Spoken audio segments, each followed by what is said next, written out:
With your colleagues.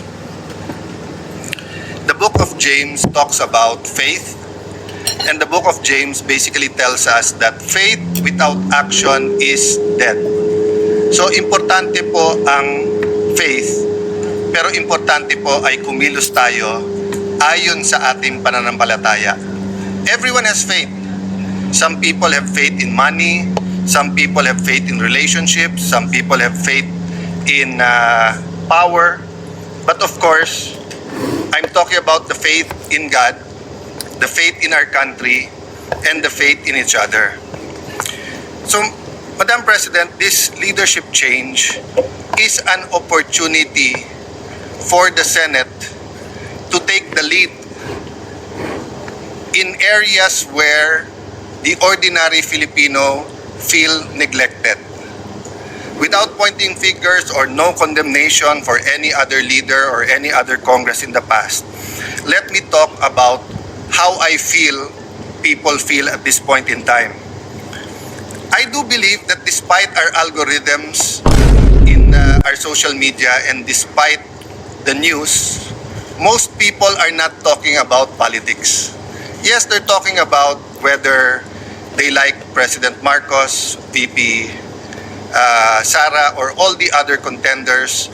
Whenever there are surveys in the news, pinag-uusapan sinong pambato nila sa 2028. But I would say that these are more politicians and political junkies. Most of our people are just trying to have a comfortable life, and more than that, just trying to exist. Yung personal safety lang, makapag-aral yung anak, madala sa ospital or may gamot man lang kung may sakit, how to make ends meet, paano siguraduhin na kung part-time yung trabaho, magkasya, pag hindi part-time yung trabaho, siguraduhin na hindi magsara yung kumpanya o yung maliit na negosyo. People are thinking about the future of the country, but the reality is we act as individuals and as families and as communities before we act as a nation. Madaming umaasa sa leadership change na to sa pagdating ng direksyon ng ating bansa. So, we can keep talking about Senator Bato. And 100%, I will always owe him for risking his liberty. And after siya habuling kahapon, risking his safety and his life, risking his quality time with his family, risking the many things that he can do for being here today. No one can say where he'll be going the next few days, the next few weeks. I really hope we realize that the Constitution is the highest law of the land. Me, I follow the Bible, then the Constitution. So, walang anumang bansa ang inuuna ang international court sa kanilang sariling konstitusyon. Kahit anong treaty po, sabi po sa Pangilinan versus Cayetano Supreme Court case na kapag kayong treaty o nilalaman nito o implementation nito, I'm paraphrasing, is unconstitutional, ang masusunod yung constitution, hindi po yung batas. So putting that aside, putting aside, like everyone else, I am tempted to talk about politics or to talk about Senator Bato. When we talk about corruption, partly it is about politics because the mishandling of the flood control scam, and when I say mishandling, I'm talking in general, whether you talk about the ICC, whether you talk about the whole of government, whether you talk about the DPWH, whether you talk about the Blue Ribbon Committee, even myself, even my participation in any of this investigation or non-participation, nilalahat ko na. We all mishandled it for many reasons. We didn't start with the truth. We didn't start with sino ang most guilty, ano ba talaga ang ghost, ano po ang hindi, etc. But the point is, Mr. President, Madam President, napakalaki ng issue na to in terms of amount and in terms of time and saan na ilagay. To give you a perspective, 50 billion lang ang budget ng DPWH in the last year of President GMA. But I think last year, 2025, kung na-release lahat, I think 2024, lumampas ng 1 trillion sa pesos sa DPWH alone. Pero hindi totoo na lahat ng flood control ay ghost. At hindi totoo na binulsa ang buong 1 trillion pesos or binulsa ang buong 350 billion. Pero yun ang tumatak. And the problem is, any Tom, Dick, and Harry na barangay captain, konsihal, mayor, congressman, even senators, administration, opposition, pag merong kang isang contractor dun sa lugar na yon nakasama sa listahan, ang target hindi the truth eh. Ang target, dumihan yung kalaban. So, I remember from the start of my career, yung nagsasabi sa akin, pag naglabang kayo sa putikan, lahat kayo mapuputikan. No, you cannot get in the mud to fight someone and then siguro si Bato mukha ni Mr. Clean. But for the rest of us, when we're in the mud, di ba? The reality is madudumihan tayo. And the problem there, the context that I want to say is that during a crisis, we have a global crisis, energy crisis, crisis of inflation, crisis of faith in government, crisis in international law with what the US, Iran and its allies, US and Israel are doing. The rule of law is being debated all around the world. Even Europe, the oldest allies of the US, many of the principles is being thrown out of the window every day. So there are several crises ongoing. Kung titignan lang natin from a political lens yung corruption, sabihin natin political lang yan, partially true. Maraming gumamit ng flood control para tirahin lang yung kalaban. At the proper time siguro po, we'll go to that, but I don't want this to be a political speech. But look at it from a social, economic, and moral lens. From ang economic lens, we did not only mishandle the investigation, but what to do when we found out of all this corruption. So government spending is so important to our GDP and productivity of our country, nag-slow down to. Until today po, hindi masyadong nagre-release ang DBM at nahihirapan pa rin ang DPWH at yung ibang ahensya na mag-bid. Maraming dahilan yan. Ito ho problema. Dalawa harapin natin. Tag-ulan, so malamang maraming baha na dadating. And wala naman nagbago since the flood control scam So malamang marami tayong baha. God forbid, sana hindi. But ang problema towards the end of the year, opposite naman ang problema. Meron daw po tayong super El Nino. So sobrang init at walang tubig, apektado naman ang ating agriculture. I hope all the predictions about the calamity and the state of our economy will be wrong. I hope it will be very, very much rosy. But if you look at the GDP projections, for example, since the last quarter last year, 50% off So pag sinabing 5%, 2.5%. Pag sinabing 6%, 3% lang. Ang layo. And the GDP might look like, a highfalutin economic term, and I'd rather use presyo, trabaho, kita. Masyado ba mataas ang presyo na hindi natin mabili yung dapat natin bilhin? Maliit ba masyado ang kita na hindi pa rin natin pwedeng bilhin yung gusto natin bilhin kahit mababa ang presyo? And trabaho. May trabaho ba ang tao? And not only trabaho na kumikita ang tao, but trabaho ba na may dignidad? So from an economic lens, corruption affects our everyday problems. And I think during the times that we talk about big scandals in our country, corruption scandals, suddenly, hindi lang presyo, trabaho at kita, hindi lang PTK, may isa pang K or C if English ang gagamitin natin, corruption. So right now, I feel that on the mind of every mother, of every father, of every lolo, lola, is the basics, health, education, pagkain, kuryente. Of course, sa mga highly urbanized, it's the internet, no? Food prices are steadily rising. Unfortunately, it seems that the 7% inflation rate is here to stay. Hindi mawawala yun. So just put it simply, kung kumikita ka ng 100 pesos in the year, 93 pesos lang ang halaga ng pera mo kasi 7% yung inflation. I mean, you can argue with me about the math, pero simplihan lang natin, di ba? If you have 1,000 pesos, 930 na lang yan. If you have 10,000 pesos, 9,300. So hindi masyado tumataas ang minimum wage at ang sahod sa ating bansa. pero yung presyo ng bilihin at least 7%. Yun ang problema natin sa food prices. Bakit po?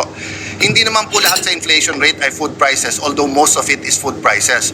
So food is rising even higher than 7%. We are an archipelago where we lack fish. Hindi tayo makapagpangisda. I mean, I know Senator Pangilinan spoke much about this and many other senators in the past, but that's a reality now. Hindi natin makalimutan yung mga ka-age ko na ang isang kampanya po ni Madam President Cory Aquino noon is magkano ang presyo ng galunggong at that time in 1986. And short time after that or sometime after that, nag-i-import na tayo ng galunggong. Ngayon po, luxury na po ang galunggong. In fact, nung araw sabi sa amin, may asin ka lang, o I remember yung kwento ng aming dating Vice Mayor, may kapitbahay siya na may mga shell ng kuhol. So gagataan nila yon at libre pa naman ang kangkong nung araw. Pagkatapos nila gataan at kainin yon, ibibilad nila yung shell. Bakit po? Kasi pag hiniram nung kapitbahay yung shell, gagataan ulit dahil ang kailangan mo lang ay yung gata at saka yung kangkong, tapos yun ang ulam sa kain. But we know in the last 10 years, pati kanin naging luxury na. Kaya nga may makikita kang pamilya ng 4, 5, 6, 7, isang noodles na hati-hati na. Of course, we did not ignore that. We have passed many laws making sure that we fortify even the noodles.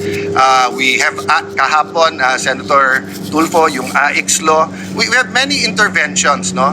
But this crisis that we are facing, hindi natin ramdam kaagad dito sa Senate kasi air condition, kasi kahit papano mataas ang sweldo, di ba? Ang unang nakaramdam nito mga tricycle driver, jeepney driver, yung mga naka-diesel. Pero nabigyan ng isang beses ng ayuda, that doesn't mean okay na sila. Kasi pababa ng pababa yung kanilang kita. More than 70 days after February 28, the economic slowdown is now affecting our investment level. Even the sentiment, nagdadahan-dahan na. And even yung mga sigurado, katulad halimbawa ng mga pharmaceuticals, medyo wala kailangan mo talaga bumili ng gamot kung may sakit ka. But most of our medicine is imported. And even those that are generic and are produced in the Philippines, to get them through Metro Manila with the traffic and the logistic costs have doubled. Not to mention if you have to bring it to Masbate, you have to bring it to Aklan, to Catanduanes, to Romblon. The logistics in Mindanao or even Batanes is incredible because again, apektado tong lahat. The prices of gas was expected to go back to normal during the first few days of the crisis. Unfortunately, tinamaan yung critical infrastructure. So halimbawa po sa Qatar at Bahrain, nung tinamaan po ang natural gas, ang subproduct or yung byproduct ng natural gas is urea or yung pangunahing ingredient or ginagamit na fertilizer. So tatlo kagad yung tama. Bakit? Europe uses liquefied gas or natural gas for heating. So tumaas ang presyo ng diesel dahil yun ang kapalit. Tapos nung tinamaan yung production ng yung mismong planta ng urea, tumaas ngayon yung presyo ng fertilizer. India, who has the best processing plants or one of the best in supplies to us and to Asia, ang problema, they have more than 1.4 billion people. And they also use heating gas, they also use diesel, they also use urea, and they are the first to say, we will not export rice, we will not export fertilizer unless our needs are there. So I thank the Vietnamese government for continuing to help us by the supply of rice.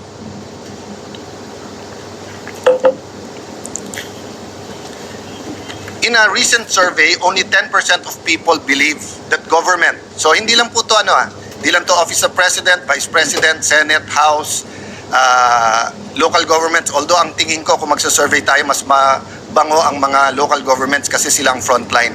Only 10% of people believe that we are actually addressing the high prices of even the basic goods. 90% says that inflation, wages, 95% says that all of these are serious issues. 75% says that corruption has increased in the last 12 months. Not only that we're not addressing it properly. So once we think that corruption is a way of life, I will go, so I went to the political, talking about the economic, I will now go to the social and the spiritual. Once we start believing na hindi natin to kaya, once na naniwala tayong bahala na, once na sinabi natin, hindi, corruption, hindi natin matatanggal yan, it's our soul that gets damaged. We start believing that values can be changed. We start believing that, yeah, konting corruption, okay na rin yan, etc. Economically, there are empirical facts that some nations, certain level of corruption did not affect their corruption. The corruption did not affect their economics, but it did affect their soul, and eventually it affected not only their economics, but their being one nation. In the group I've been with in the last few years, which is Transforming the Nation, one of the teaching is that there are 7 spheres or 7 mountains of culture: family, church, government, business, education, health, and media. Media is both the artistry and also the journalism. Ang sabi po dun kasi, if you want real change, and let me go back to the Bible, the first thing the Lord Jesus said, and I'm addressing myself to Christians, and Brother Robin and anyone from a different religion can of course also relate or parallelize what I've been saying here. But in the Christian faith, ang unang sinabi ni Lord Jesus, repent, which means change your mind, magbago, magsorry, magbago, because the kingdom of heaven is near. At ang kasunod po dito as a priority, when the apostles saw miracles after miracles, they saw the Lord Jesus healing people, producing bread, producing fish when there was none. Pero they were going on a journey and they were looking at each other. Wala namang Burger King, McDonald's, Wendy's nung araw. Wala rin naman dun mga kotse or EVs or trains. So they were looking at each other and thinking, saan tayo kukuha ng pagkain? Saan tayo matutulog? The Lord Jesus looked at them and said, seek first the kingdom and my righteousness. But He didn't stop there. And everything else shall be added unto you. So my point of view is that there is a value system. There's a heavenly value system. There's an earthly value system. In the earthly value system, we value power, we value money, we value popularity, we value the GDP, etc. In the heavenly, they value people. That's why in the Christian faith, God so loved the world that He gave His only Son, that whoever shall believe shall be saved and shall not perish. So why? Because God loved the imperfect man so much. So what's my point? If family and church and media come together at sinabing, oh, sobra na tong scam ng ating I was going to say fertilizer scam, but that was 20 years ago. Flood control scam. And they have a MOA. Nag-MOA ang DPWH, nag-MOA ang Congress, ang BICAM, ang Executive Department, ang DBM, church leaders from the Muslim community, the Roman Catholic community, Evangelical community, Iglesia ni Cristo, Seventh-day Advent, lahat nandun nagpirmahan. That will have some effect. But if the media, for example, movies, are saying, okay lang naman magnakaw basta't konti. Or iba na yung nakakalamang, itong anak ko, medyo hindi ganun kagaling sa school, pero magaling mangopya. Kaya honor siya. Or let's say in health, di ba? Kung sasabihin sa kanya na, alam mo, hindi ka gagaling kung wala tong gamot na to, pero di ba na, nakawin na lang natin kasi corrupt din naman ang gobyerno. My point is, Madam President, family, the church, government, business, education, health, and media have to work together to address all of these issues. And let me close by a quote from a manual I read.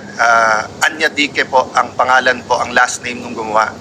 Sabi niya, nung naging Christian daw ang Africa, lalong naging corrupt. And in her country, she was saying that nung dumami ang Christians, dumami ang corruption, sumama ang politika, much as we are experiencing now, nawalan daw siya ng gana, nawalan siya ng pag-asa, nag-pray daw siya. Sabi niya, Lord, ayoko na sa politika, ayoko na sa public, ayoko na sa gobyerno. Walang pag-asa tong bansa namin. In one of her meditations daw, the Lord told her, ang problema, you want a political solution for a spiritual problem. You want an economic solution for a spiritual problem. You want a socio-economic political problem solution for a spiritual problem. So, Madam President, I stand here today humbled by the task that you put on my shoulders, pledging to serve not only the 13 who voted to put me in place here in the Senate, but for the 24, but to serve first God and serve our people. I ask this August Chamber, baguhin natin direksyon natin. May mga iba wala tayong choice. So pagdating ng articles of impeachment, forthwith, we will act upon it. This leadership change is not about the impeachment. All of us here will be on trial and we will all do our best and we have to be impartial. Okay, that's clear. Having said that, paano natin isasabay ang problema ng corruption? And having said that, pag corruption, mahilig tayo magturo sa mga kasama natin eh. Maybe it's necessary kung guilty talaga. Maybe it was done for political purposes. Saka na natin pag-usapan yon. But we have to find a way to investigate and change the corruption system in our country without burning the whole house down. Diba? I mean, kung may anay sa bahay, tanggalin yung anay. Kung may mga daga sa bahay, hulihin ng daga o patayin, tanggalin sa bahay, hindi mo susunugin yung buong bahay. No? But thirdly, Madam President, the economics. Kapit sa patalim ang maraming Pilipino. There are many things we can do. For example, we have had a lot of laws for agricultural modernization. But we need a productivity law for agriculture. Palaki ng palaki ang ating population, pero yung productivity natin, nagpla-plateau eh. Tapos lalo ngayon na may Super El Nino, sabi nila ang fiscal space natin maliit.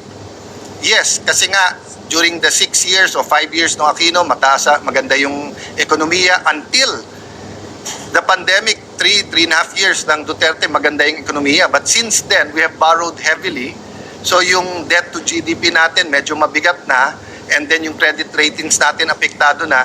But still, Fidel Ramos was in a worse case.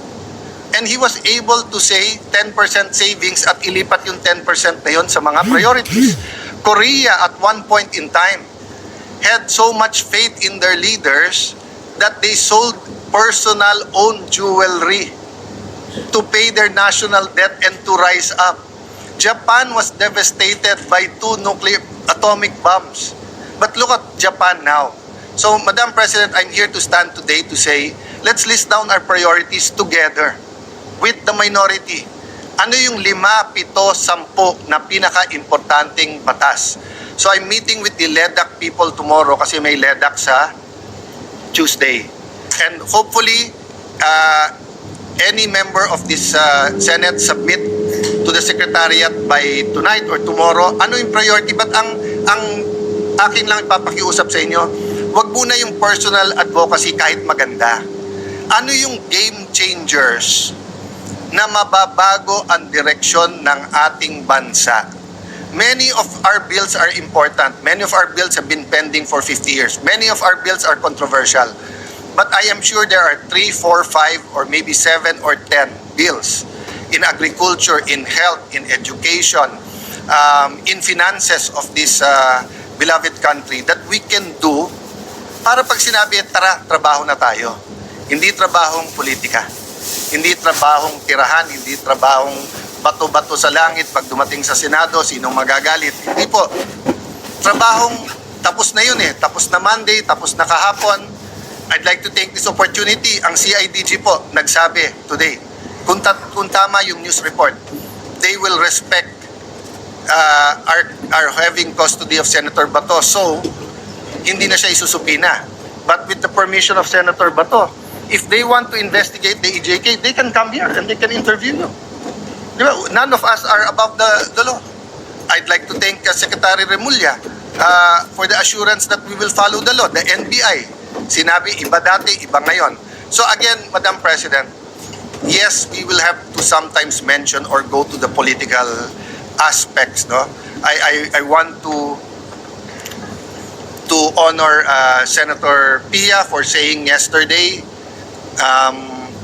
pwede ba ituloy ang hearing? So my good friend, nag-hello ako sa likod. I didn't know she'll be here. Waya, the farmers could have had their hearings, di ba? Senator Erwin, ang daming pending sa kanya. I was assuring him, pag wala naman objection sa floor, lahat ng dapat i-sponsor na. But I haven't consulted all 13 of my colleagues yet because we didn't have time a while ago. I also wanted to honor one of our colleagues who stood up during the break, Senator Win Gatchalian, and did a good job sa Protect hearing. No, I also believe that talagang itatayo naman ng executive yung uplift. But tingin ko, napabilis at napataas yung uplift dahil sa Protect. So at the proper time, Majority Leader, if there's no objection from everyone, I would ask if today we can ask him to continue as chairman of Protect.